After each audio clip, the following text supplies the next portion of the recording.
السلام علیکم ورحمۃ اللہ وبرکاتہ۔ ناظرین کرام، المرأۃ الصالحہ میرج کنسلٹنٹ رشتوں کے پروگرام میں آپ سے مخاطب ہوں۔ آج کا میرا پروگرام سعودی عرب کے لیے اور تمام عرب ممالک کے لیے ہے جو پاکستانی عرب ممالک میں رہتے ہیں اور وہ شادی کرنا چاہتے ہیں، پہلی شادی کرنی ہے یا دوسری کرنی ہے یا بیگم فوت ہو گئی ہے یا طلاق ہوگی کسی وجہ سے، وہ میرے ساتھ رابطہ کریں۔ انشاءاللہ تعالی ہم پاکستان سے آپ کو اچھے رشتے دیں گے۔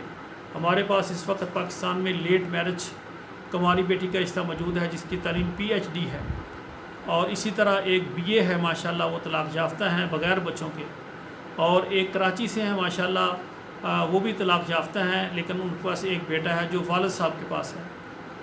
اور اسی طرح ہمارے پاس ایک عالمہ ہے، کنواری ہیں، 24 سال عمر ہے، اور وہ بھی سعودی عرب شادی کرنا چاہتی ہیں۔ ایسے مرد حضرات جو کنوارے ہیں یا دوسری شادی کرنی ہے، بیگم فوت ہو گئی ہے یا پہلی بیگم کی موجودگی میں بھی دوسری شادی کرنا چاہتے ہیں لیکن اس کو صحیح حقوق ادا کر سکیں، پہلے بچوں کو دیں اور نکاح کرنے کے بعد اپنے پاس رکھیں اور ان کو مکمل حقوق عطا فرمائیں۔ ایسے مرد حضرات جن کے کاروبار بہت زیادہ کمزور ہیں، بڑی مشکل سے گزارا کر رہے ہیں، تو وہ دوسری شادی کبھی نہ کریں، ایسے اپنے آپ کو فقیر نہ بنائیں اور پریشان بھی نہ ہوں۔ ہمارا ادارہ جو ہے المرأۃ الصالحہ میرج کنسلٹنٹ پاکستان، عرب ممالک اور یورپ میں خواتین و حضرات کے رشتے کروا رہے ہیں، اور خصوصاً ایسی خواتین جو بیوہ اور طلاق یافتہ ہیں اور دوسری شادی کرنا چاہتی ہیں، وہ میرے ساتھ رابطہ کریں۔ انشاءاللہ ہم پاکستان اور بیرون ممالک سے ہم آپ کو اچھا رشتہ دیں گے۔